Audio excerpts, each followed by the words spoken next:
Welcome to Conscious Conversations. I'm Christine Marie, And I'm Charley Zhang. and this is our Soulful Dialogue series, where two soul sisters come together each month to share what's alive in our hearts and explore the beautiful messiness of being human. Through intimate, unscripted conversations, we dive into questions both big and small around self-discovery, spiritual growth, and awakening the medicine that lives within each of us to create a more conscious and compassionate world. We're here to bridge ancient wisdom with raw vulnerability, the sacred with the everyday. So settle in, open your heart, and welcome to the journey.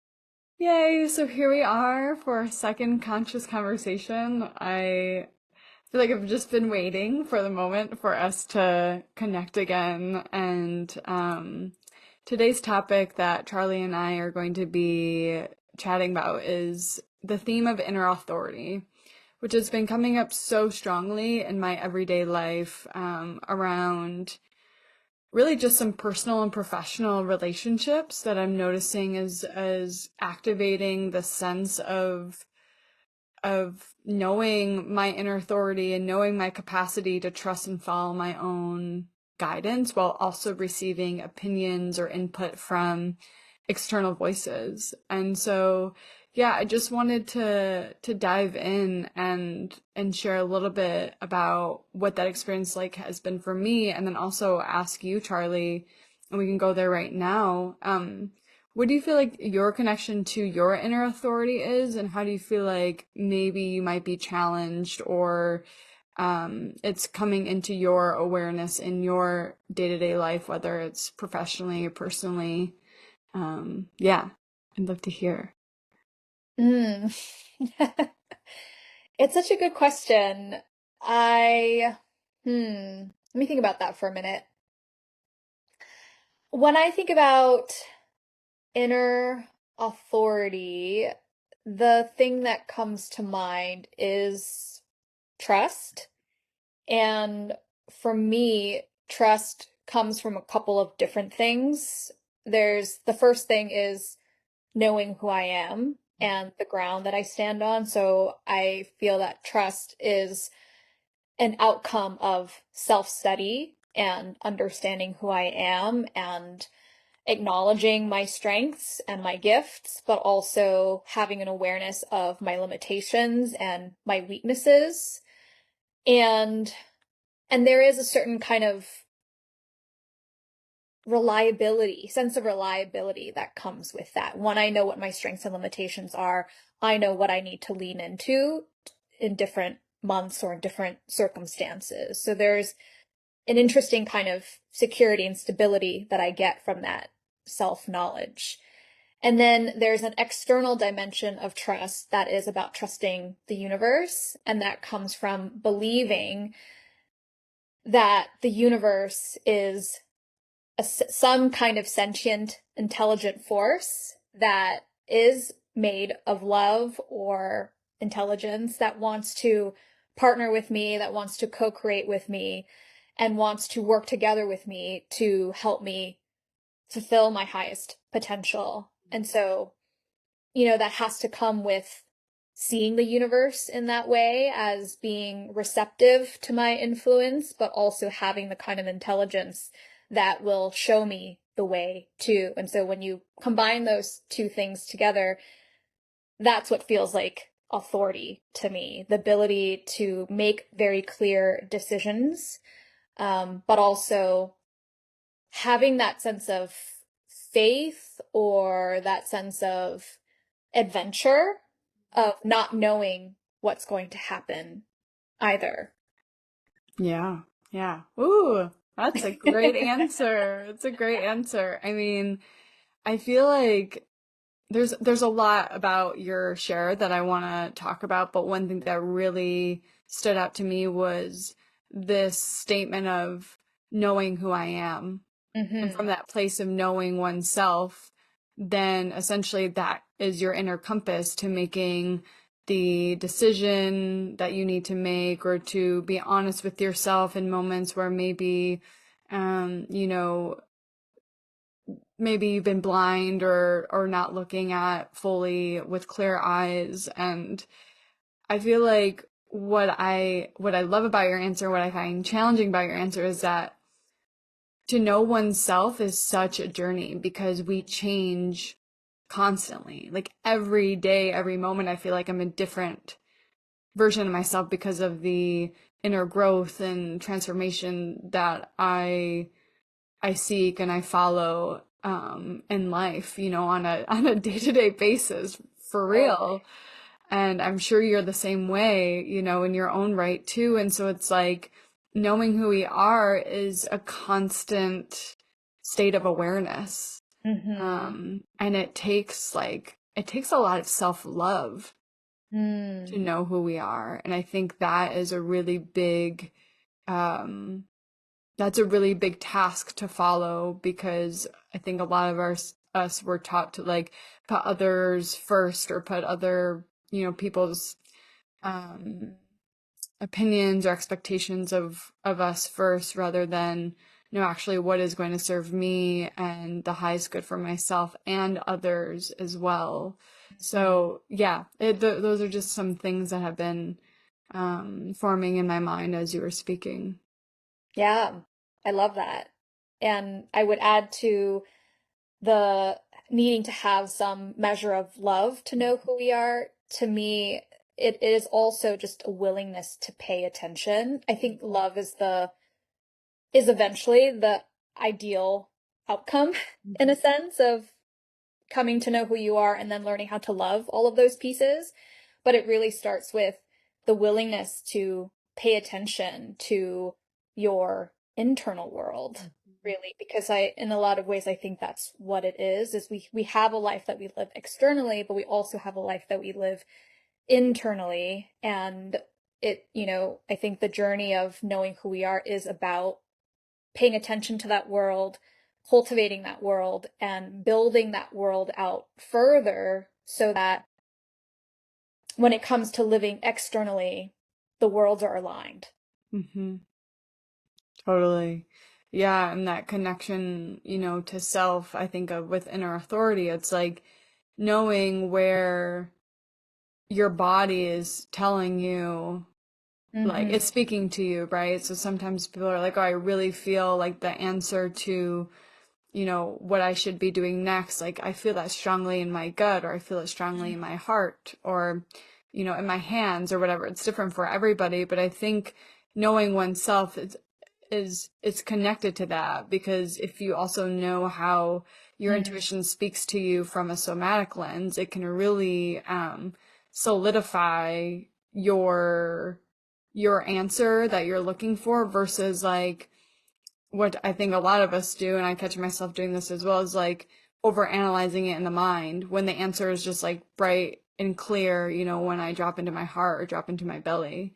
And so it's a lot of deprogramming the mental constructs that want to like try to compartmentalize and overanalyze maybe decision making, with just like trusting the body and the intuition that it's speaking from. Mm-hmm. Mm-hmm. Totally. Yeah. How has inner authority been showing up for you lately? Yeah, great question.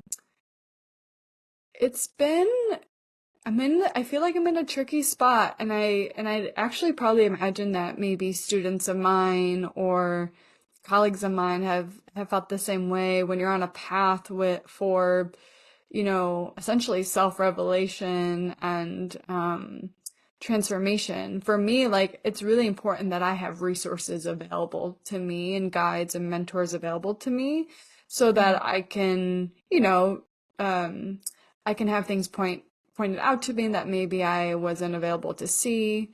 Um, but one instance that's really shown up is that, so I started personal training with, you know, I would say a really knowledgeable trainer, and she, I do feel like she knew what she was talking about, majority of the time, but as I was starting to work with her, it was like what she was telling me to do, my body was like, that's too much too fast. Like Mm-hmm. telling me I need to do this in order to get to like the certain outcome of health and wellness in my body. But my body's like, actually, no, I started leaving with more injury than I came in the gym with. And sometimes that happens when you're healing something, but like it comes to a point where actually it's doing more harm than good. And like parts of my body was like shutting down, and I was in extremely intense pain for like 2 weeks straight. And, you know, I could have kept going and kept seeking her guidance and her telling me this is what I need to do, or I could actually say, wait a second, my body is like frozen and is saying, no more, this is actually not the way forward. Mm-hmm. And so I was kind of at a threshold of like, do I keep going back to where, trying to improve my fitness in this way, given her advice, or do I listen to what my body's saying, even if she might not be agreeing with me?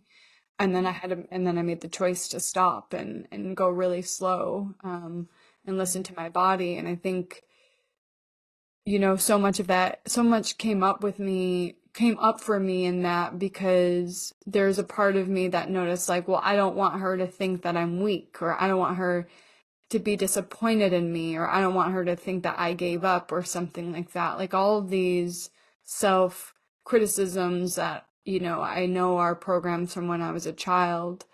And so it was just like, yeah, this full, um, opportunity to really trust the inner authority that was telling me what to do and how to do it, and not have to, not listen to somebody else based on, even if they have all the experience and wisdom. At the end of the day, my body has wisdom that, was overriding that.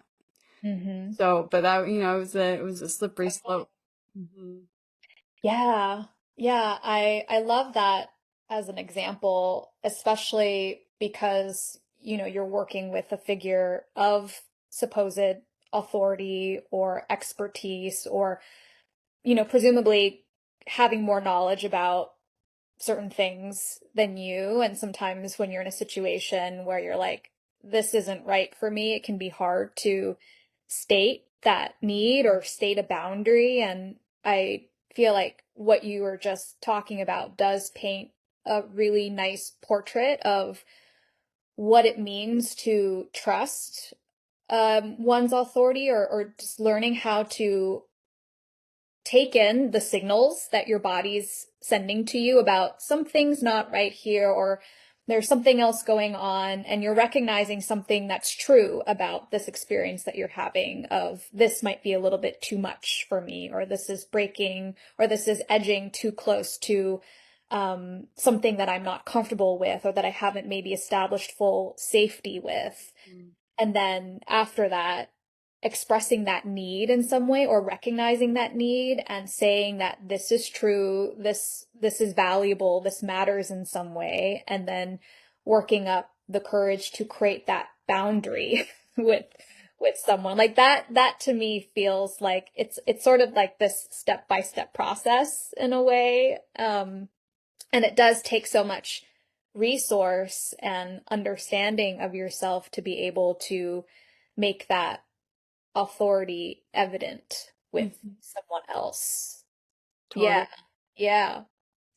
What comes Totally. up for you as you hear me say that? Yeah, I mean, it's really just landing in my heart in a good way. I feel like, I've been on a path of building my self-esteem for like these last couple of years. Like this is like one way that I'm building that sense of self-esteem, right? Is really just not being swayed by external expectations or opinions, and really trusting that in this present moment, how I feel is valid and what I'm feeling is true. And then I get to choose and decide what's next for me, and who knows? I could have kept working out and then maybe the pain would have subsided.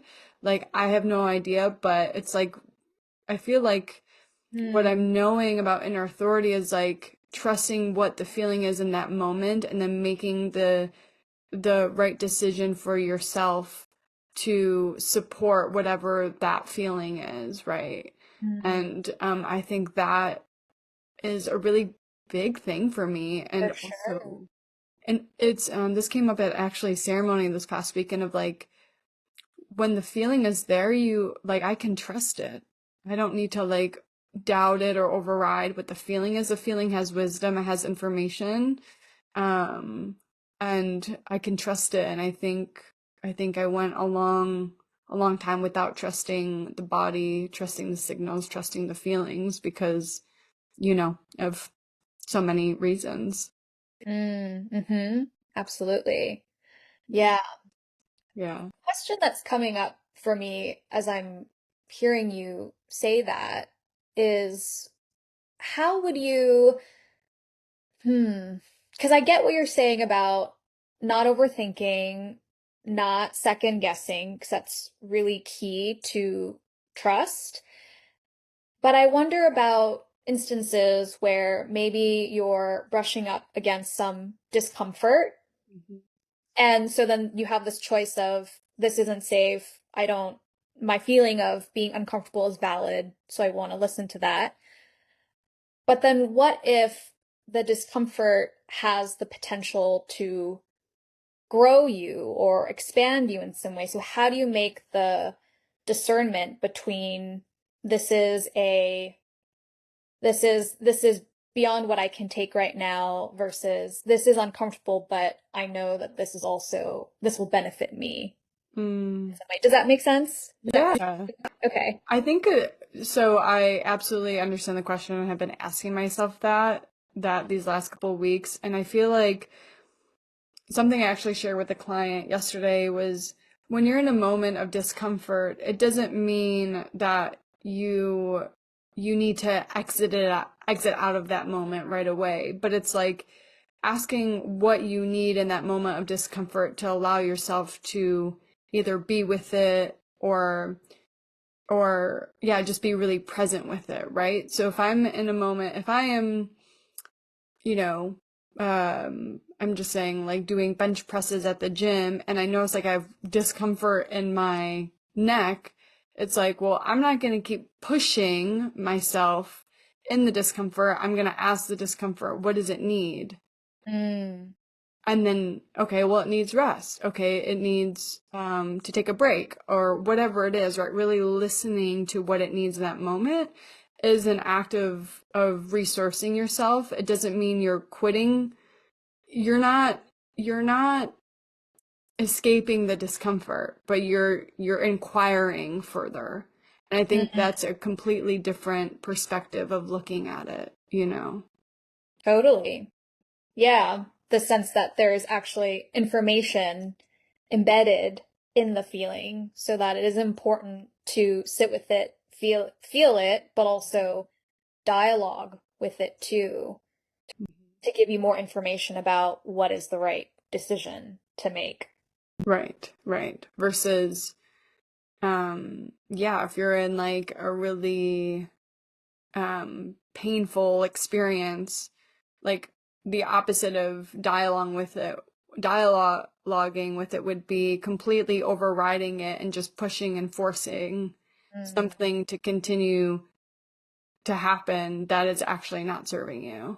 mhm. Mhm. Yeah. I'm curious, like, is there any moment for you, like, in your current life that you've been coming up against some discomfort that maybe this could be useful for? Like, how have you been able to manage moments of discomfort for yourself? Hmm. Yeah, that's a great question.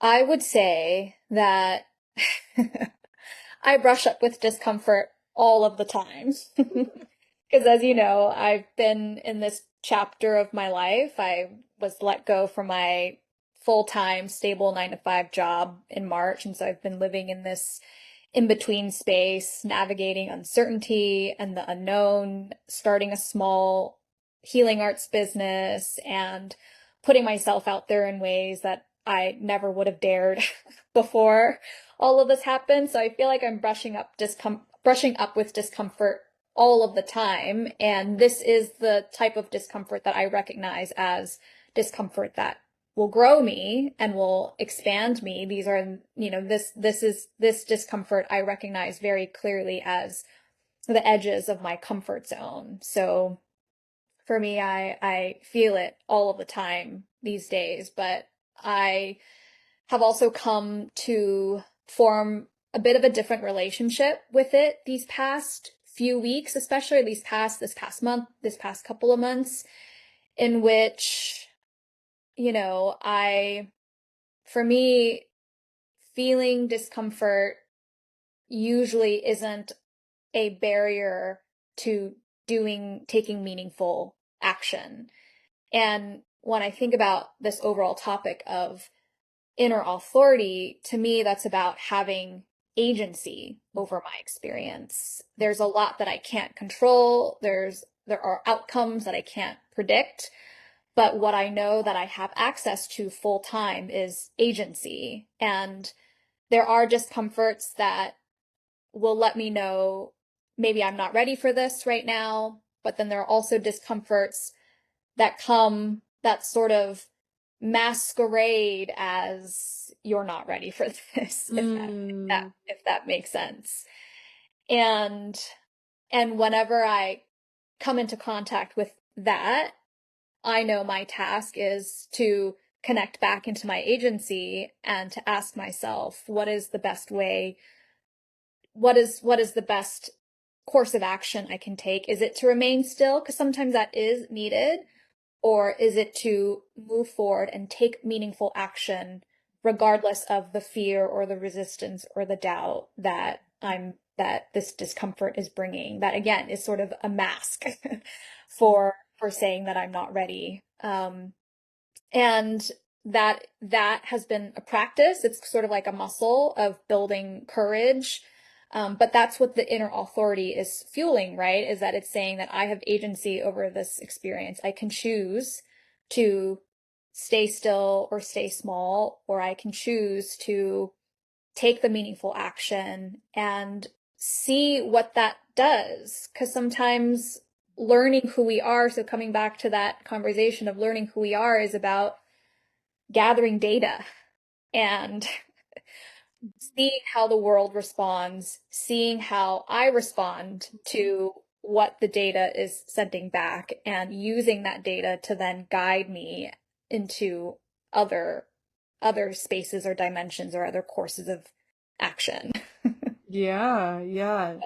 It sounds like to me your process of working with your own inner authority is being really honest about where you're at and what edges you're meeting, and also what strengths that you have to meet those edges despite the doubts and the fear and insecurities or lack of experience or whatever the story or block is. And I find that to be really fascinating because it really does, one of my mentors says it's like, this is where you are. Yeah. And this is where you wish you were, and sometimes we don't know the difference. And so Yeah. with that, I feel like there's this mirror being reflected back to me around getting honest with myself about, yeah, what happens when I engage with somebody in a relationship, or what are my patterns and behaviors that I notice that it's not like anything is wrong or bad with me, but maybe is keeping me from living in more joy or certainty of self. And one of those things is that I realized, depending upon who it is in some context, that I noticed that sometimes when people ask me questions or certain topics get brought up, I recognize that I fawn or I freeze. And then that leads to like maybe people pleasing or just agreeing when I actually don't like that I'm agreeing with them. And I think that's a big deal because that's when I give over my inner authority. Mm-hmm. You know, that's a moment in which those subtle micro moments can lead up to so many um bigger feelings of disconnection from self and agency that you Mm-hmm. mentioned. So I find that, yeah, I found that to be really insightful to see about myself this past week. Yeah. Yeah. It's interesting when you're saying earlier about um that freeze or fawn response, because what was coming up for me when you brought that situation up was kind of like, where's the truth in Mhm. it, right? So when someone asks you a question, you would want to answer truthfully. So that this goes back to what you were saying about honesty and transparency. And in a way, I think about inner authority as a commitment to truth, a Mhm. commitment to what's true, and building that muscle to speak for that truth every single time, Right. right? And that was what I felt like you were doing with your personal trainer, is that something true was being recognized and you spoke that truth. And I think that's what inner authority really is at the end of the Yeah. day, I suppose. Yeah. It is just a commitment to your truth. Yeah, and I love that. And I think, you know, it's so much easier said than done because there has to be a sense of safety inside of you in order to speak that truth. And sometimes we're with people that are strangers and we don't actually know if we're safe around them or can we trust them with the truth that we speak? Or maybe even if we can't trust them, can we just trust ourselves to, you know, to meet the discomfort or meet whatever it is that comes from speaking the truth. And as women, you know, I'll just speak for women specifically, like a lot of us carry that witch wound. Like if we speak the truth, will we be abandoned, reprimanded, exiled, cut from the tribe, seen, you know, like will we be unsafe from speaking and using our voices? And I think you know, that's a real thing that is carried around in our culture. And I feel like it's really even just having this conversation out loud with you, Charley, makes me feel like I'm one step further from building that safety inside of myself to speak more truth authentically. And really, like, this is kind of what conscious conversations is all about, right? Yeah. Yeah. Woo! Yeah. Spicy. For sure. I am on the same path and journey as you, as of learning how to speak the truth more clearly and with more courage. And, I think about my history as a strategist working in in corporate environments in which I part of my role was to know everything, pretty much, have all of the answers. And sometimes the truth can just be, I don't know. And and but saying I don't know feels like one of the scariest things one could say. Um, and I feel like something that also society or culture would ridicule, because as a culture, we love having all the answers and all of the certainty. And so I think, coming back to one of the bigger discomforts that I had at the beginning of my journey, and I think even to this day, of being where I am, forging a new path, is that I really don't know. I still don't know what's coming forward for me, where this path will lead. But that is the truth for me, right? And so I think part of my charge with stepping into my inner authority is to really own that, own the fact that I have zero idea. Mm-hmm. Well, you know, what's interesting is that by you sharing that, that actually makes me trust you more because I do not trust somebody that says that they know the answers, all of the answers, that they claim they're an expert of the universe and how things work. I actually believe that's baloney. And Yeah. I don't feel safe, because it's like, if you really believe that you know all and can see all and all of that, then it's like, I think you're living in denial, and I don't think it's possible. I don't think it's possible, given the limited abilities that our consciousness is at, and yeah, so I appreciate that vulnerability for you to say, yeah, I don't know. I don't Mm. know. And I think that's like really beautiful, because what that shows me is that you're just open to the mystery. And when you're open to the mystery, there's so much beauty and opportunities and surprises and doors that open that you might not possibly have imagined. And I think that's part of the beauty of life. Mm-hmm. Mm-hmm. Yeah, thank you. I appreciate you saying that, because that is an element that I really need at this time of my journey is the support, is the validation, is the safety of, or rather that it can be safe to not know. Yeah.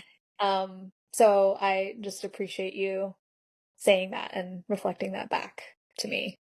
Yeah. Thank you. It's really beautiful to hear you share that truth. Yeah, Yeah. thanks. Yeah.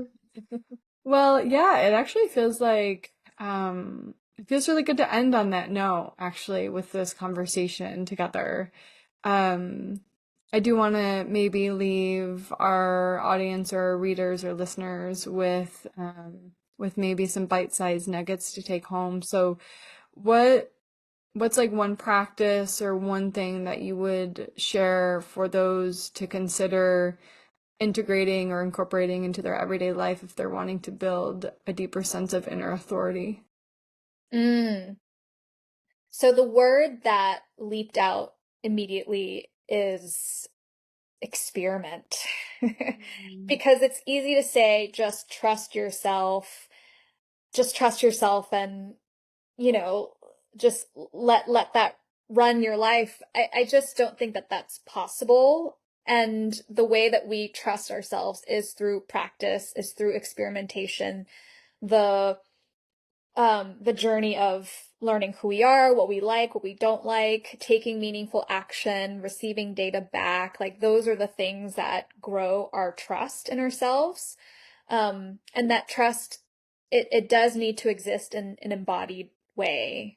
It's easy to think about trust as this, intellectual thought. All I have to do is trust myself. But a big part of that is just doing things and experimenting and again, it's that willingness to pay attention and then to identify those patterns, those things that support you, those things that drain you, the things that you've succeeded at. Like all of those are ingredients and data that you can take in to build that foundation of trust within yourself. Beautiful. I love that. Yeah. Yeah. What about you? I'm curious to hear what comes up for you. Yeah, honestly, like just on a daily basis or even on a moment basis, ask yourself, what is true for me right now?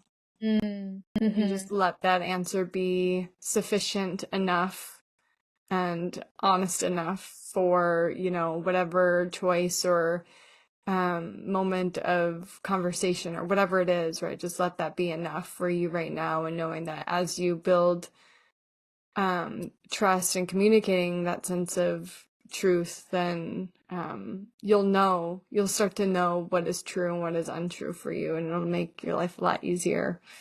So I'm going to try that hat on myself. Yeah. Yeah. Awesome. Thank Beautiful. you. Thank you Thank so much. you. Yay. I love this so much. Yeah, thank you all for listening. Charley and I will be back here monthly and sharing personal, heartfelt conversations around certain topics and themes. And so if any part of this episode resonated with you, please comment on the Substack comments, or, reach out to us via email or DM us. We'd love to hear from you and what resonated and what's been supportive for you, and know that we are walking on this journey with you. So thank you for allowing us to earn your trust, and we love you and hope you have a beautiful day.